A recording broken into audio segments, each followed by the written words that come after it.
game design at JMC Academy. Porque la dejaban con la gana. Y yo siempre la hice que llegara. Como 5 veces a la semana.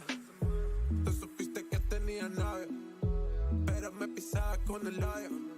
A mí me decía que a mí me quería, pero yo no quise más de ti. Y ahí fue cuando yo tomé la salida y también me fui. Ya no quise más de ti. Recuerdos míos de esa noche, cuando yo te tuve aquí, solo para mí. Recuerdo cuando te escapabas y tu novio a ti te llamaba y tú me lo mamabas y te lo tuve que repetir, solo para mí.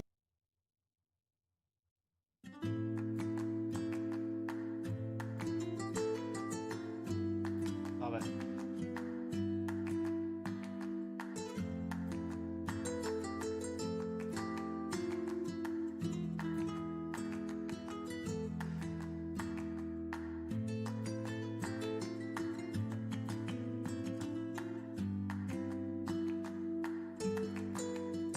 Alright, welcome to the Extended Reality with Samuel Tate Fireside Chat Series number 2. I'm your host, Samuel Tate, and I'm here to make sure that your weekend is great. So I always do a bit like that. So up today, doing just a little bit of a just chatting session. We have got Jay Hawk, someone that I was one of the early users, guinea pigs for some of my early XR experiments. Was buying, let me buy coffee with Bitcoin when Bitcoin was worth, I don't know, 2 nickels and a dime. Tai Chi master, has worked in tons of different digital and creative industries and was one of the early testers of my very first VR game. Anyone out there might remember it, Escape from Wizard Island. So, without further ado, could you please give it up for Jay Hawk? Jay, thanks so much for joining us today. How you doing, buddy? Thanks for doing this, man. I'm doing great. Awesome. So I've got a few questions for you before we dive in. Firstly, tell us a bit about the course that you're starting out. What's going on? What are we here to do today? And what's happening? So I've just started my first trimester of a game design diploma at JMC Academy. And one of the classes, so what have I got? Coding. There's a coding class which is called game programming. I've got a 3D modeling class. I've got a production art course, and I've got a creative process course.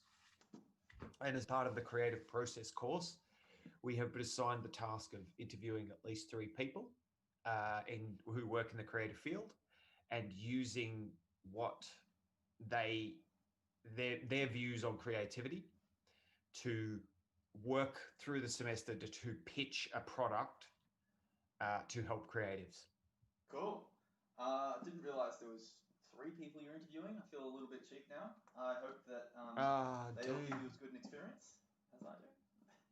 Well, if it makes you feel any better, the other 2 are in no way related to the field. You're the only person I could find who I know who's in my field. Cool.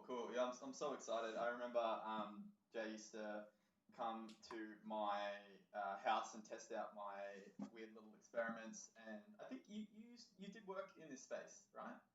I have the memory of I used to 3D Blender situation. Yeah, I used to work. I say work.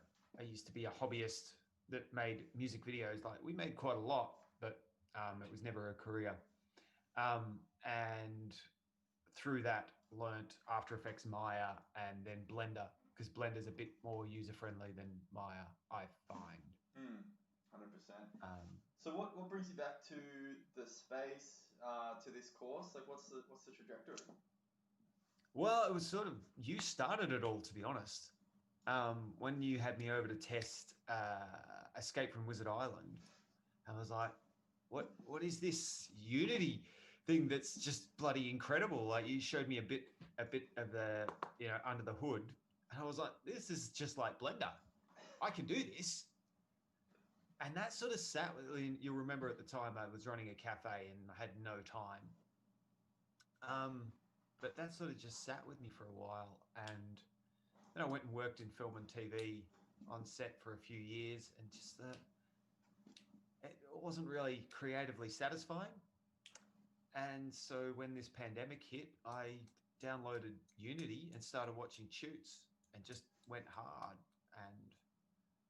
And then the wife and I decided that we would start a creative partnership making games together. And I was like, well, if we're going to do that, I kind of need to be a little better than I'm getting from just these shoots. There's gaps in my knowledge and I don't know how to fill them. So I should probably go back to school. Cool. That's about the coolest story ever. I feel like Unity's a bit of a brainworm. Like, I had the same kind of brainworm when I first played something in VR and then saw that, like, Unity was just like... Did you ever use Windows 3D Movie Maker in, like, the 90s? Oh, yeah. Yeah. I realized the That other was day... so bad, but yeah. That's what I realized that's all I'm really trying to do is recreate that feeling I got when I was making that big, bald baby man, like, bounce around. So yeah, that's really cool. I was really it's funny, you don't realize how different things you do can affect other people's, whatever. It's really interesting that was your like viral point for VR stuff. Because like I actually just found some videos the other day. There might be some it's such a long time ago, but it also feels really recent to me as well. Like it feels just very much like this first dot of this part of my life. And I found videos that reminded me that it was in this like other time. Do you know what I mean? Like a whole other planet. Like you were running a cafe. I was like this little like kind of doofer head. Like I was always on acid and always fucking half cooked, but I was just like just thought so you were, obsessed. but didn't know for sure. Anyway, so I'm gonna find one of the videos. I'm gonna bring it up. This is one of the things we can do. We can dive into the interview while we're at it. So while I'm looking for this video, every so often, my favorite thing about this format is I can just go on my computer and muck around. While I'm looking for this video, awesome. Do you want to hit me with some questions, buddy? All right, let's go with fair warning. These questions were brainstormed in class by a bunch of game design students and animation students. There's a few different specialties in this class. Let's dive in with what habits do you find support your creative process most? Oh, mate. Oh, buddy. You have opened a can of worms. One of the habits that I've been trying to build this year is to get out of the habit of talking about my habits constantly, because it's like an obsession of mine. Before I answer that question, I'm going to test view number 2. So this is the other mode that's available to our the media audience. Is did that work? No, it didn't. All right, hang on. Hang on. It's the wrong bloody. There we go. So this is a video from back in the day. So this was that house. This is the house in St Kilda. Yeah. Where this is where the magic happened. Attempting a multi-display recording. As you can see, got some kind of weird shit going on right now. Pretty surreal. So is the red in that displaying a depth field? What I'm doing is it is an iPhone with it's an iPhone with those IP camera software that you can sort of like run webcams over IP networks. Then essentially just feeding into a program that is designed to run VR video, like video in VR. So that I can this was before there was like any cameras and pass-through, anything like that. It popped up. Someone commented on it the other day, and I'd almost forgotten about this whole part of my life where because I think I work from home, and I would see you like 4 times a day to have coffee, and then we would like chat shit about like VR and Bitcoin, and like you were essentially like the only person I talked to apart from Chloe, at least during the week. This is our little study, and I was like sticky taping cameras to headsets and webcams and stuff like that. It's just such a surreal time, and it's just like crazy that any of that had a golden thread to where you're at now. You know what I mean? It's nuts. Ah, Here we it's are, full circle. got me, man. I was well impressed. Like you were bodging together some amazing stuff, and yeah, I can't. And that was what 5 years ago. I can't imagine how much bodging had to happen in Unity back then.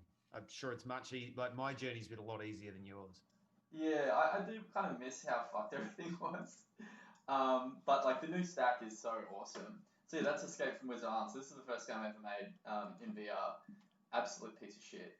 You never actually got to the rocket ship, to be honest. Even I didn't make it that far. Technically it worked, but you had to like climb this whole thing. I remember you played it, and you played it with a joystick, and we're moving around. That's how you had to travel at those days, and made me realise that the hill, it was too hilly. Because I just got so used to it. All right, official interview time. Plus, I just wanted to test out my camera 2 mode. Oh, that's fantastic, man.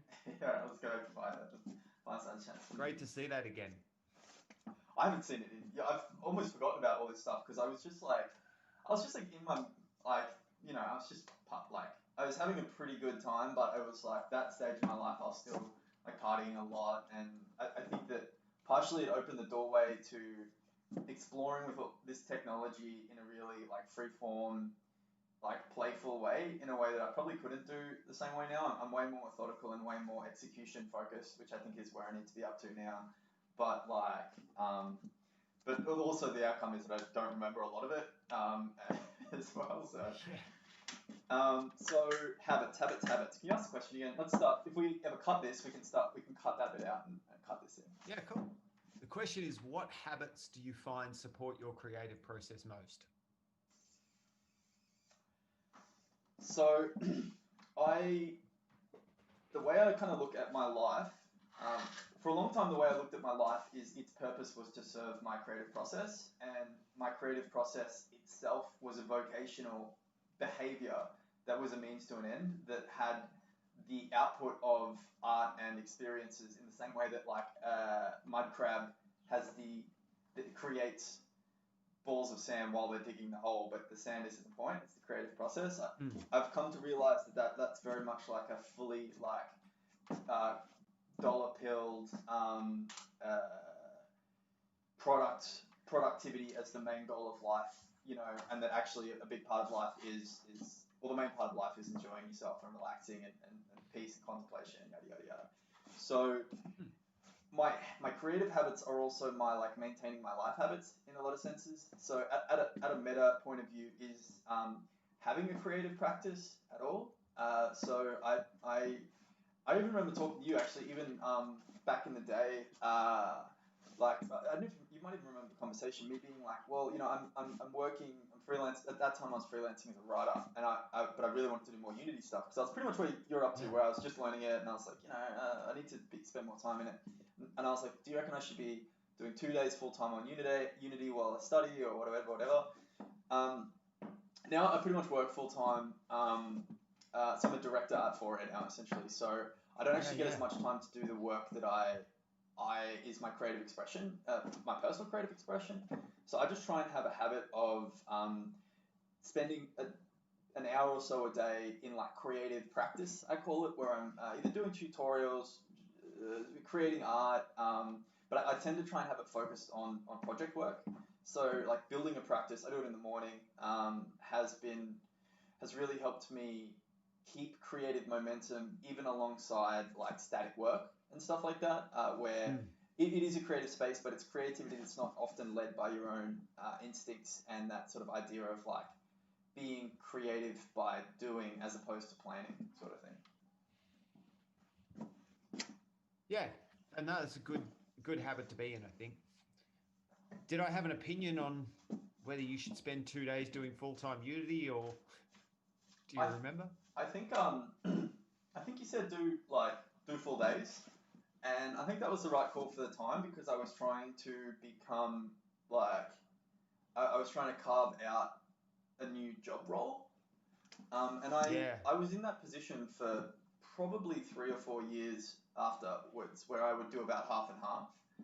And often because I'd been a copywriter for a while, I would get enough copywriting work to do not great pay VR work for like a couple of days a week.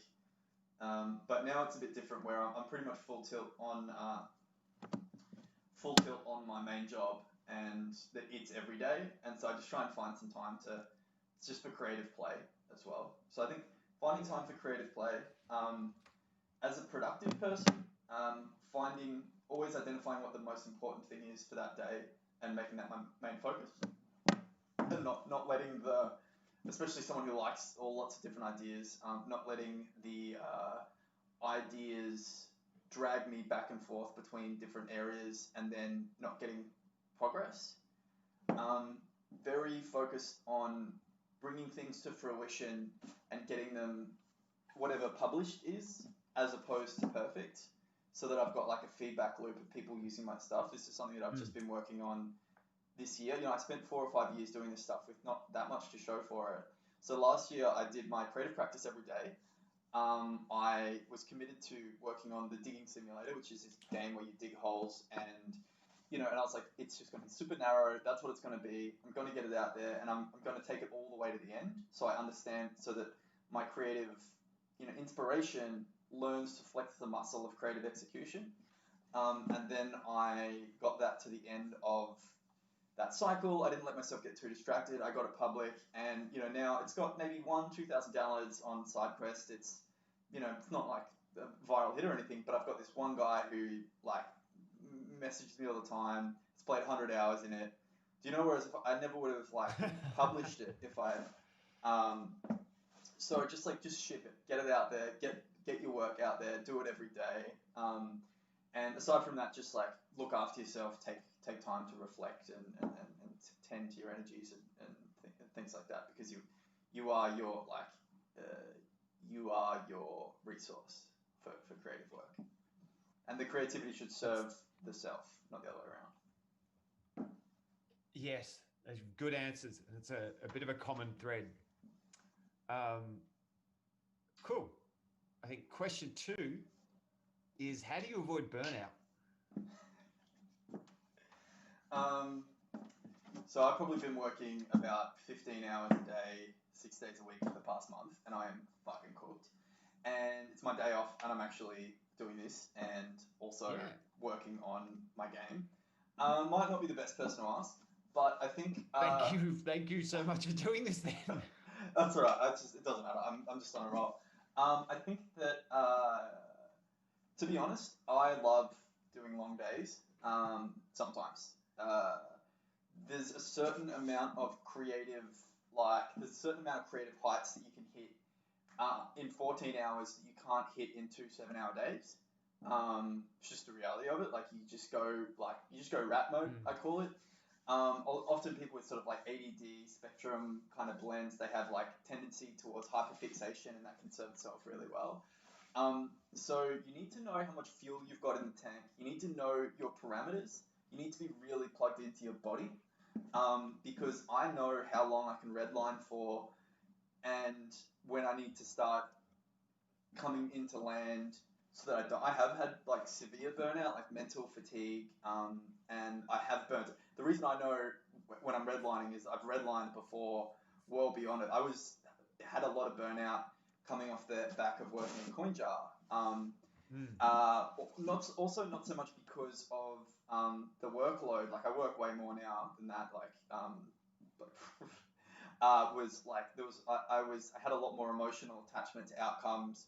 I had a lot more. I was a lot younger, and a lot more, vulnerable to external factors and stuff like that. So I burn out pretty hard, and that's why I was partying so much and whatever. It just is what it is. So now I'm like, I know when I'm like, I know my triggers or my flags. So I get snippy. I'm a relatively amicable person, but I can be quite grumpy and like picky. And so when that voice in my head starts to get a lot of airtime of like, oh, I can't believe I didn't do this. Oh, what the fuck? Oh, yeah, why is this doing? All right. I'm probably pushing it too hard. And then I know when to like hit the brakes and go back down to 8-hour days. I'm riding that wave really closely right now. I did probably like at one point we've got this really big project on, and it's the first one I've been a director on, and so it's a lot of pressure. And we got to a point early on where we really needed to hit a couple of deadlines, and I had to work like a few really long days, including one day that was essentially 24 hours of work to get it in on time. And I was cooked, and I knew I was cooked, and I was like, oh, I've probably redlined a bit too hard, but once that was in, I knew I couldn't just like drop out and chill. So I dropped back to 8 hours for a couple of days, and I made sure I didn't go too hard, basically, and let myself, listen to the body, did some yoga, eat really good, all that kind of stuff. You can always get 8 hours sleep. Make sure you get that all the time. And then we're back into 12, 15-hour days for a sprint, and then last week kind of dialed it back down. Through this week, I've dialed it back down, so I'm feeling pretty good because I know the next 2 weeks it's going to be mental, and then after that I'm going to take some time off. So yeah, ride it like a hot rod, knows how to like work their bloody Corvette. Feed yourself well, and don't do bullshit, and don't be too attached to the outcomes of what you're working on. I think as well, it's a big one. It's really good that you've got that self-awareness and are able to do that. But I do remember on that note, you were trying out one day in the cafe a little tip, I believe, on 45-minute work periods. Work 45 minutes, have a break. And I've always carried that into my studio work since. I found that to be a really good, effective tool for me. Is like, you work straight for 45 minutes and then you do something else for at least 5. No one is going to believe that I didn't give you these questions, because that's one of my other favorite topics of conversation is the Pomodoro. I've written like fucking blogs about it. Anytime anyone's got a problem, I'm like, drink more water, do Pomodoros. So I have a slightly different methodology now. So I definitely use, I've actually got, I'm going to share my screen again. I'm going to swap around to fireside view. So I've got something called the tomato timer. Is there 2 screens here? Yes. That's weird. I didn't change this to the branding back. It's the right font though. My 2 favorite fonts. I was just like, fuck it, why don't I just use them again? So I've got the tomato timer here. So see this little tomato? And it blocks out. It literally blocks everything that isn't, all unwanted websites. So I definitely use that in that same way. And I have a lot of problem with focus, but I have all these kind of rituals to control my focus. So that's a really big one. And that pretty much works exactly the same as we discussed it. So for anyone that's watching, it's called the Pomodoro technique or something like that, which was based on one of those old tomato timers. It is for writing and admin and bullshit. 25-minute block with a 5-minute break is really good. The idea is that it's a really good way to signify, A, pick what you're going to focus on, and B, signify like this is a start point. It also gives you the ability to avoid alt-tabbing for a bit longer, so that you get that little bit further. And the whole idea, and this is a really big concept for me, like a lot of the stuff I do that isn't creative work, is to optimize for flow, which is essentially focus in the zone, basically. And the whole idea is it helps you get into the zone more frequently in longer bursts. If you're doing technical work, I find 50-minute blocks works really well. It's a bit different. The thing that I do different now is that I try and get 4 blocks. I try and get 4 hours of focused work done on the one most important, like the big thing, as my first thing in the day before I do any other bullshit. I don't do any emails, I ignore people. And then about 12 o'clock, I've done like 3 or 4 blocks on the thing that like, so this morning, what I was trying to get done before we talked was I'm finalizing these animatics for this thing we're working on. So yeah, it's a little tweak on the Pomodoro now. I love it. Just a warning, my Zoom might cut out in about 5 minutes. If that happens, I'm just going to start a new meeting. Another one. Yeah, sure. Yeah. I've got I'll show you my my technical difficulties view. How good's that? Welcome to Sam TV. It is just you and me. We're here to talk about unity. I love that. Right. Let's get another one in, and then we can. Let's get another one in. Yeah. Hey, where does your creative block live?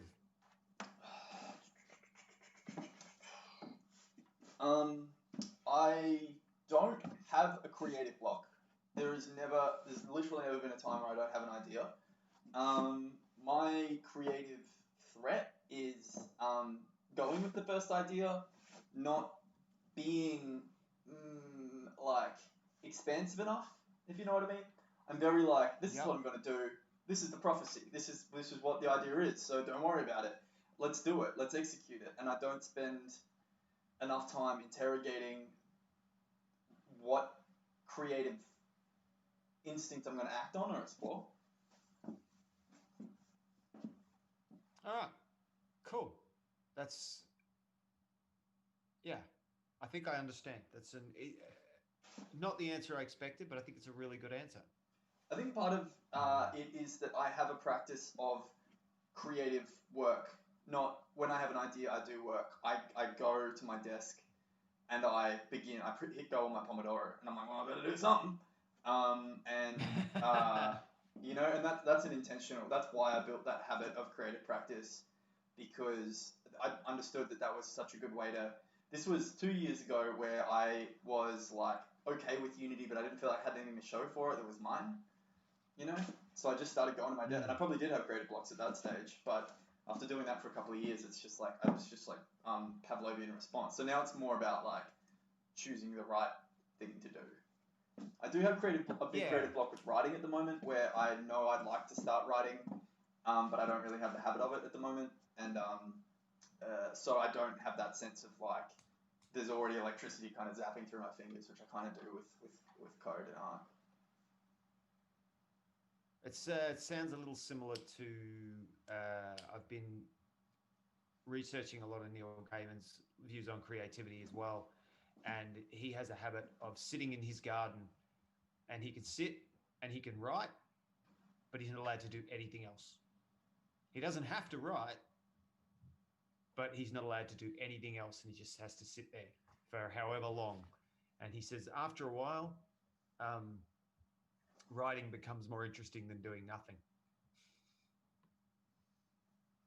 Cool. That's a really good red hot tip there. We reboot. Let's see if we could. Oh, how are we doing in the? Yeah, let's just go again. I'll put on. Look, I've actually got a break for you. I'll put some music on. See you in the green room.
And we are back with more of People Who Look Like Things. That made it into the cut. Hang on, so I just gotta set up the old chestnut again.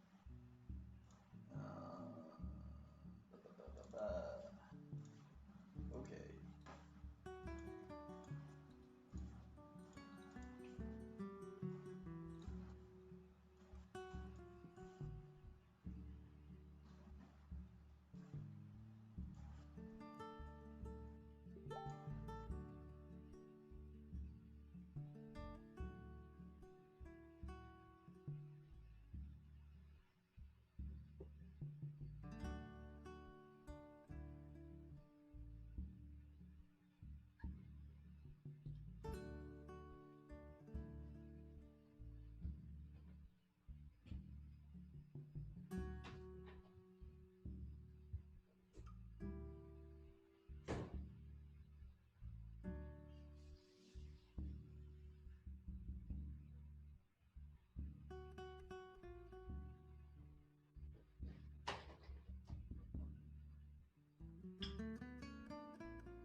And we're back again.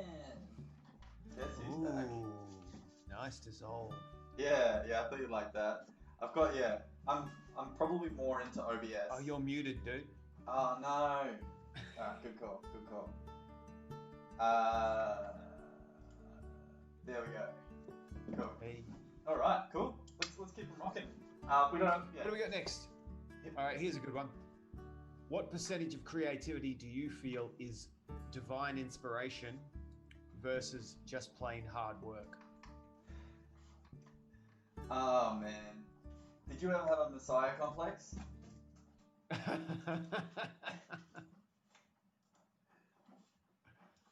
Did I ever have?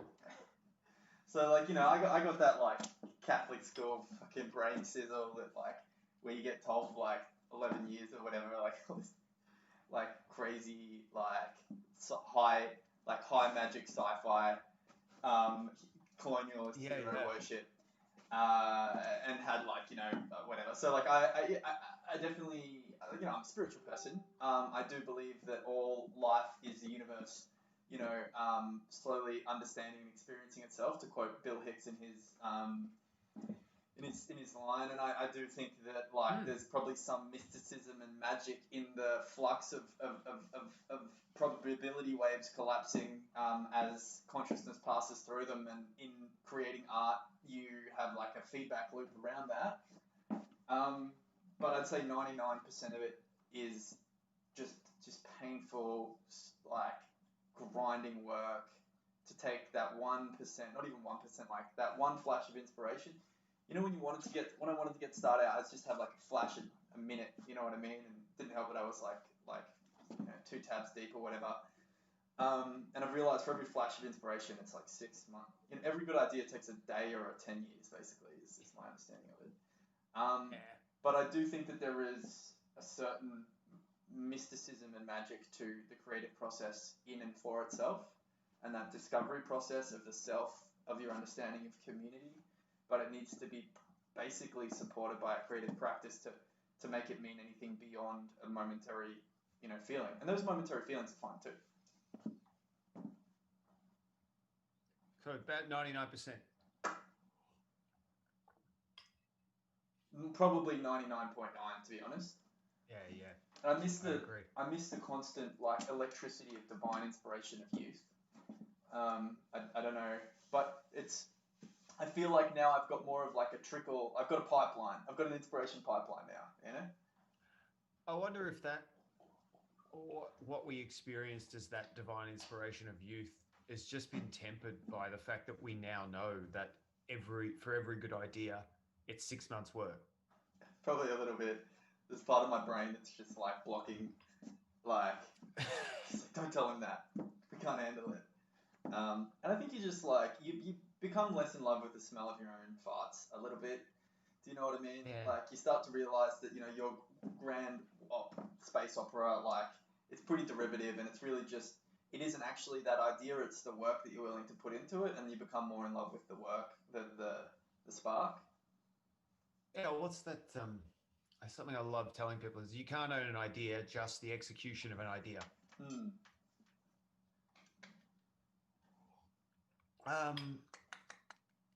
What are the most common creative mistakes you see or commit? So I guess going back to the what I mentioned before about focusing on the first idea, not exploring the direction you're taking enough, and not spending enough time finding ways forward. You can be too execution focused. I think that's probably my big one.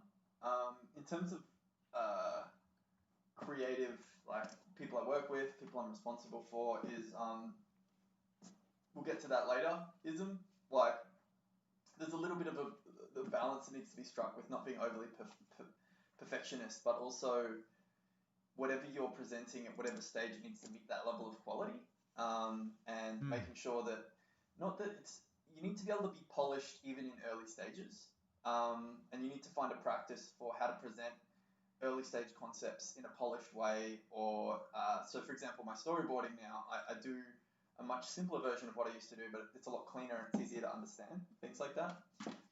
Mm. Yeah, that's a really good point. I mean, I think I'm learning a bit of that in production art, is the importance of making the early concept work like presentable and inspiring, but not spending more time on the early work than the finished product, if that makes sense.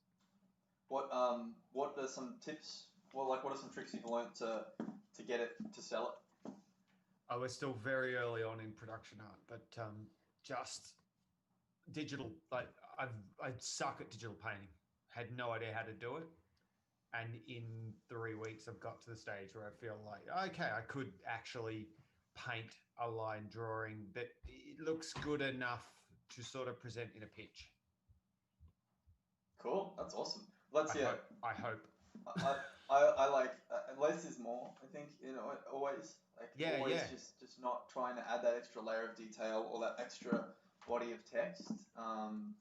If it's not ready to see, just pull it out basically. Yeah, and I think and as you say, the extra detail does not help it. Like whenever I do mock-up concepts, I used to always start in Blender. But of course, you start in Blender, you've got the tools right in front of you to make everything so finished and polished.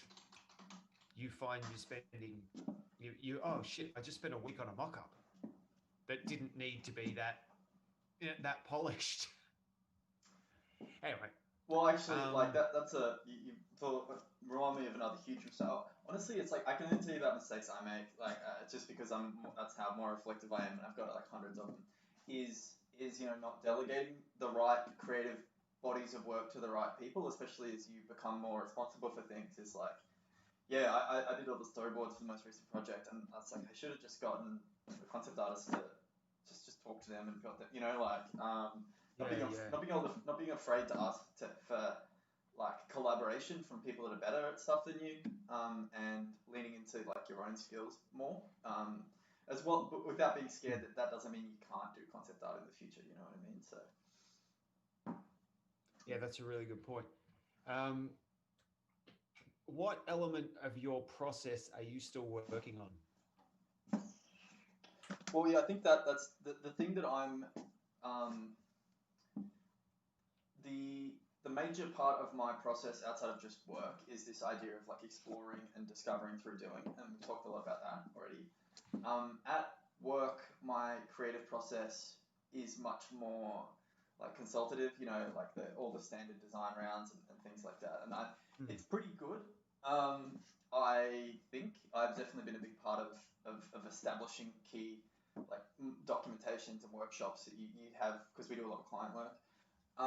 So the thing that I'm building up for myself now is how to be a better creative leader, which is kind of goes back to what I was saying before, is actually empowering my team to do the bodies of work and learning how to communicate what's required better, as opposed to just snatching it and doing it, because I'm like, it's harder to explain to you what I want for 30 minutes than spend 12 hours doing it myself, just because I don't feel like doing a phone call. So the past couple of weeks, I was pretty stressed, and I was like, that kind of what's in your control, what's one thing I could influence right now that would have a better impact on the project. And I was like, if I can, for the rest of the project, literally not do a single piece of work, and every single time that I see something needs to be done is like force myself to actually brief someone and get them rolling. And it's been challenging, like I'm fucking cooked, but and part of me is like, I'd kind of rather just like be left alone with my computer. But as a result, I don't even have a process for it yet, but I'm feeling the experience of talking to a bunch of different creative people each day and seeing those conversations fold into the body of work that I'm still understanding how it's all going to go together. And so it still feels a little bit like it did when I'm making each of the pieces. But each of those bodies of work is just so much better than I can do. And I'm like, holy shit, like I can't share any stuff at the moment, but it's like, you know what I mean? So it's cool. But yeah, so. Yeah. directing creatives, I guess. Which is, I went to my job, and I'd say this to anyone, like if you're not where you want to be, or you see where you want to be, go to your bosses and be like, hey, I want to be able to do what you can do. Can you help me learn that? And so my creative director has been an awesome mentor, and I also have another guy who's a creative director in New York that I was just like, and I don't know if exactly that's what I want to do. Like, to me, it's more that blend of technology and creativity. But yeah, it's go and ask for like a career path, Yeah, awesome. Would you say on that note, would you say you, on the earlier part of that question, would you say you suffer a bit from technician syndrome? Is that you say you want to grab it and do the work yourself as opposed to delegate it? There's a really good book called The E-Myth, where he says that craftsmen make the worst business owners because they want to spend all their time on the tools instead of running the business. Yeah, Does that sort of ring true? I love Unity development. I love 3D modeling. I'm honestly not the best at any of those things in the business. I'm not the best drawer. I am in fact, I had this really soothing realization of my own mediocrity the other day, where I was like, I'm probably not the best at anything. Really just statistically. And then I was like, oh well, cool, that takes the pressure off. But I am good with people as well. But I definitely prefer doing Unity devs and drawing and just listening to I just love it. And especially coming into this project, I really it kind of split into two parts. Is that I didn't want to lose control of the outcomes because we were doing a lot of new stuff, and I was kind of nervous, and I was in a bigger role than I'd ever been. But so in a sense, I almost backslid in terms of I'd probably give people more when I was a team leader. I probably would have just given more responsibility anyway. Part of it is that I don't like being a bother, or I don't want to be rude. So I'd almost do this thing anytime I'd talk about a task with someone. I'd split it between us. But if I'm doing that with 6 different people in a week, I'm doing half of everyone's job, and actually I'm not doing them a favor because they're not able to do their job as well because they're not getting full ownership on it. And I'm there and then I'm half cooked when I talk to everyone because I've been up for 20 hours because I nominated myself for 6 of the 12 tasks on the board. And I was really at one point I do love making stuff, and I was talking to a friend in a similar role, and was maybe I just am not cut out for this. Maybe I would just be better on the tools making stuff. But the past week or so has really been the first taste of making stuff through a group, and what happens when you give yourself the space of the tools to focus on the other people and their work.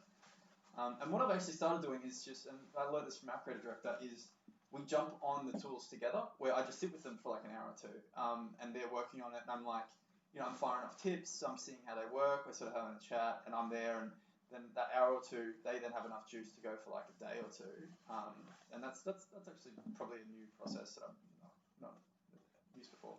That's really awesome, dude. Sounds like you're finding your flow, and I reckon you're gonna fucking nail it.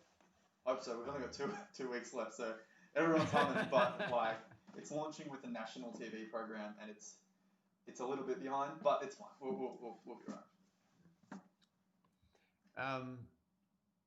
We're up to the final question.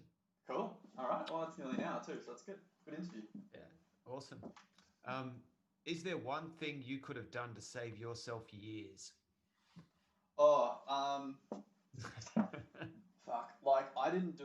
So to anyone that's watching this, I would definitely recommend learning Unity. It is an incredible program. I call it the Photoshop of 3D. Or of spatial app design. Maybe it's the XD, whatever. It's the Adobe suite of 3D, where it's not a games engine. It is a games engine, and that infinite possibility space of video game making and stuff like that is cool too. But I got into it because I was like, I can make anything happen anywhere. This is sick. I spent years just modeling around. Even Simon, while I still knew you, I was still sort of just guessing what to do and watching, isolated things and just guessing. The hubris of me. I was just I can just guess how to code. And so I was constantly just trial and erroring things and looking at old code and But then I just did like some actual in sequence YouTube tutorials. So I did this online course called Learn to Code by Making Games, and I got better in that first 6 months than I got in the 3 years prior, essentially. So that 100% would have saved me some time.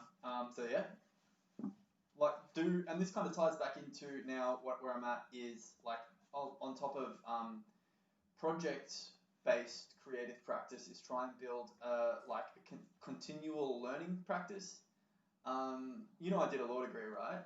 So Yeah. the one thing I learned from that was that if I spend a few hours outside of work every day, just big things can happen. But imagine if I did that for something I wanted to do, like not law. Like I like law, it's fine, but like,